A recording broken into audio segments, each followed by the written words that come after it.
இந்த விழாவினை ஏற்பாடு செய்து இந்த இணைய நிகழ்ச்சியில என்னையும் பங்கேற்க வாய்ப்பை தந்து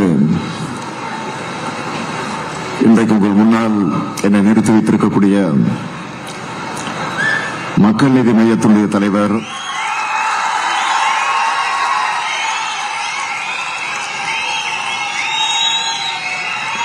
மாநிலங்களவை உறுப்பினர்,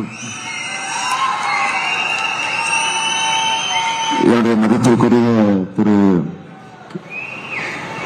கலைஞானி கமலஹாசன் அவர்களை,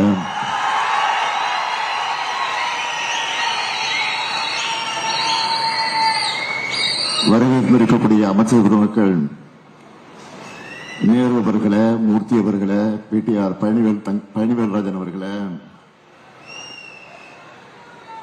தோழமை கட்சியினுடைய தலைவர்கள், அன்புக்குரிய திரு செல்வ பெருந்தகை அவர்களே, அருமை அண்ணன் வைகோ அவர்களே, தோழர் சண்முகம் அவர்களே, தோழர் வீரபாண்டியன் அவர்களே, தயசால் தமிழர் ஐயா காதர் மொய்தீன் அவர்களே, எழுச்சி தமிழர் என்னுடைய இனிய சகோதரர் தொல் திருமா அவர்களே, பேராசிரியர் ஜபருல்லா அவர்களே, அன்புக்குரிய சகோதரர் வேல்முருகன் அவர்களே, நாடாளுமன்ற உறுப்பினர்களே, சட்டமன்ற உறுப்பினர்களே, மக்கள் நீதி மையத்தினுடைய பொதுச் செயலாளர் திரு அருணாச்சலம் அவர்களே, துணைத் தலைவர்கள் மௌரியா அவர்களே, திரு தங்கவேல் அவர்களே, உள்ளாட்சி அமைப்புகளின் பிரதிநிதிகளை, தோழமை கட்சிகளின் நிர்வாகிகளை, பத்திரிகை மற்றும் ஊடகத்துறை சார்ந்த நண்பர்களே, உங்கள் அனைவருக்கும் என்னுடைய அன்பான மாலை வணக்கம். மக்கள் நீதி மையத்தினுடைய தலைவரும் கலைஞானியுமான என்னுடைய அருமை சகோதரர் கமலஹாசன் அவர்கள்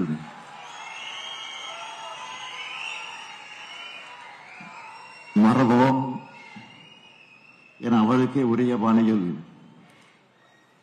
தனித்துவமாக சிறப்பாக நடத்துகிற இந்த நிகழ்ச்சியில பங்கேற்பதில் நான் உள்ளபடியே பெருமைப்படுகிறேன், மகிழ்ச்சி அடைகிறேன். இன்று காலையிலிருந்து 5-6 நிகழ்ச்சிகள், அரசு நிகழ்ச்சிகள், மாலையில ஒரு மிகப்பெரிய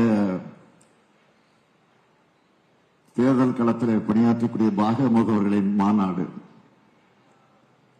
அதைத் தொடர்ந்து இந்த நிகழ்வு. நம்முடைய சகோதரர் கமலஹாசன் அவருடைய அழைப்பை நான் மறுக்க முடியுமா?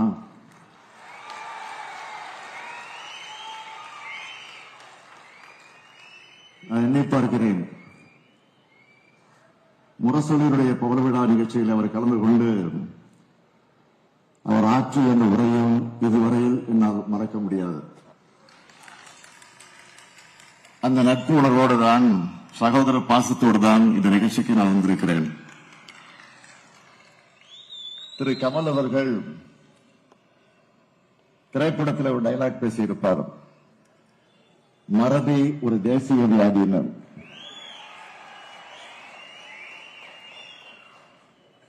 அதுபோல காந்தியடிகளையும் மக்கள் மறந்துவிடக்கூடாது என்றுதான் காந்தியின் வாழ்க்கையில பெரிய திருப்பு முறையை மனமாற்றத்தை ஏற்படுத்தின மதுரை மண்ணில் மரபோம் என்கிற நிகழ்ச்சியை அவர் ஏற்பாடு செய்திருக்கிறார். காந்தி என்றதும் நம் மனசுல என்ன தோணும்? அவர் அரையாடை அணிந்து மேலே ஒரு துண்டோடு இருக்கிற எளிமையான உருவம்தான் எல்லார் மனசிலையும் தோன்றும். அப்படி அவர் அரையாடைக்கு மாறிய மண் தான் இந்த மதுரை மண். அப்படிப்பட்ட மதுரையில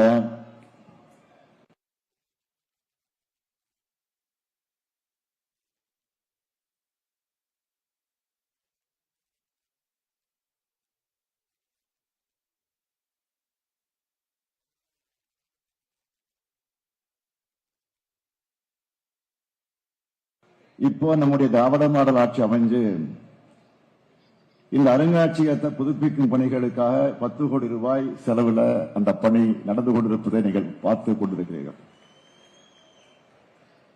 இந்திய நாட்டில் காந்திக்காக அமைக்கப்பட்ட முதல் அருங்காட்சியகம் இதுதான்.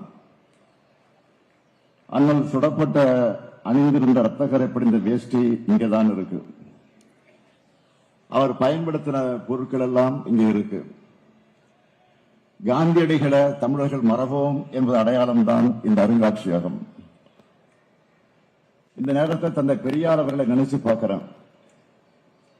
அண்ணல் காந்தியனுடைய அடியொற்றி அரசியல் களத்துக்கு வந்தவர் தந்தை பெரியார் அவர்கள். பின்னாளில் காந்தியோட பல விஷயங்கள்ல முரண்படவும் செஞ்சார். ஆனால் அண்ணல் காந்தியடிகள் ஒரு பயங்கரவாதியால அநியாயமாக சுட்டுக் கொல்லப்பட்டப்போ தந்தை பெரியார் தான் இந்திய நாட்டுக்கு காந்தி தேசம்னு பெயர் சூட்டணும்னு உணர்ச்சி பொங்க பேசினார். காந்தியடிகள் தந்தை பெரியார் இந்த இரு ஆளுமைகளையும் எல்லா மேடைகளையும் நம்முடைய அருமை சகோதரர் கமலஹாசன் அவர்கள் நினைவு கூறாமல் இருக்கவே மாட்டார்.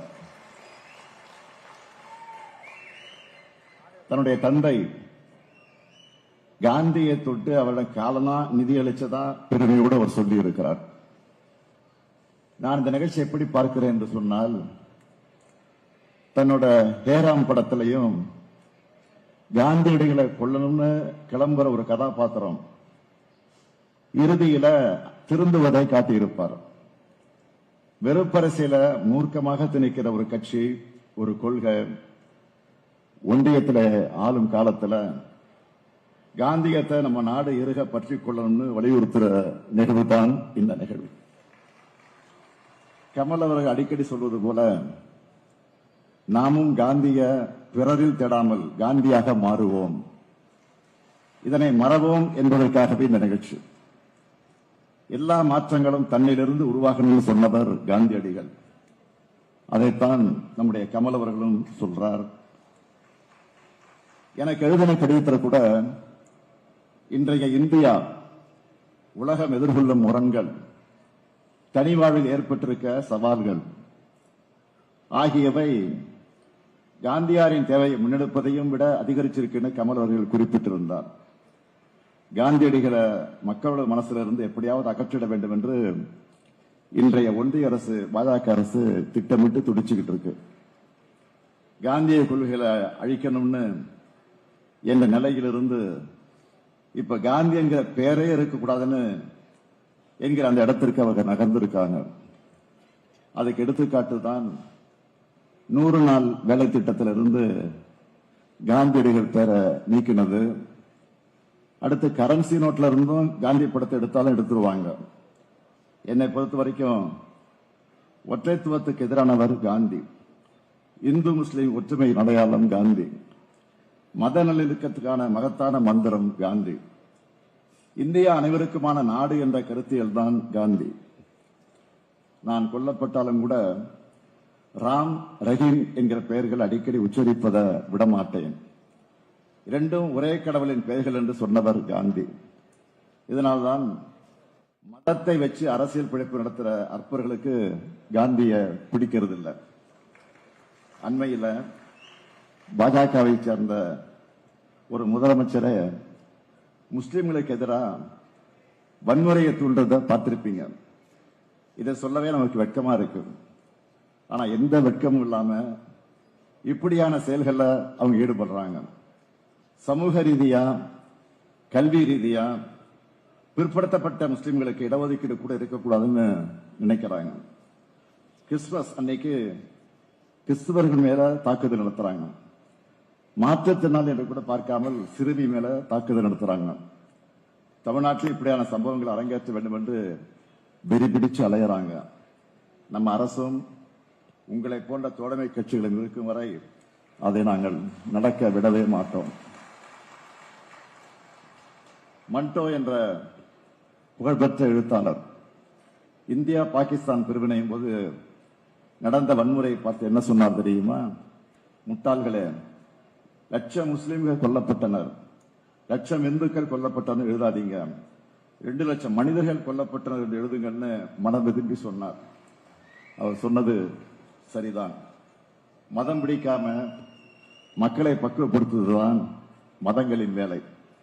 மதவெறி புகுந்தா முதல்ல சாகிறது மனிதன்தான்.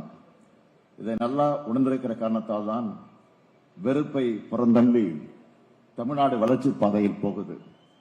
மனிதத்தையும் மனிதர்களையும் அழித்து ஆட்சியை பிடிக்க நினைக்கிற பாஜகவின் பிடியில தமிழ்நாடு சிக்கக்கூடாது. இதுக்காகத்தான் சொல்றேன், இந்த தேர்தல் தமிழ்நாடு வர்சஸ் என்டிஏ, அதில் தமிழ்நாடு வெல்லும். பாஜக வெறுப்பு எஞ்சின்கள் தமிழ்நாட்டுக்கு தேவையே இல்லை.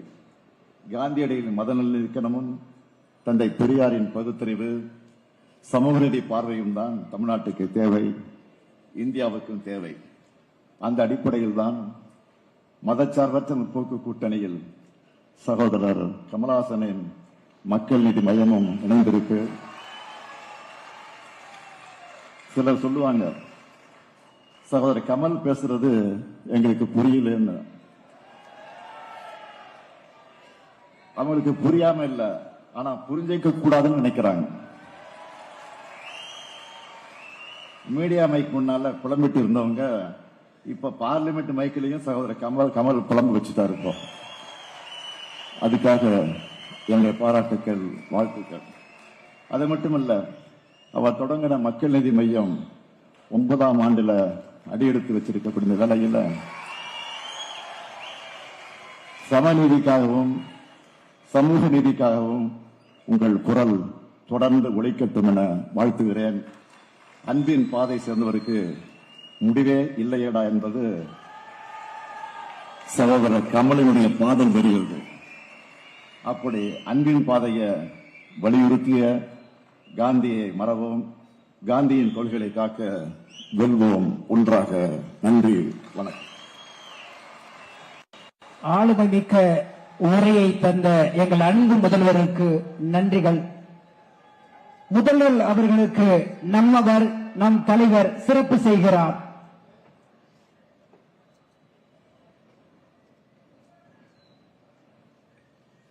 இந்த விழாவை தலைமையேற்று தலைமையுரையாற்றி அன்பை வெளிப்படுத்திய நம் முதல்வருக்கு நம்மவர் அவர்களின் அன்பு பரிசு.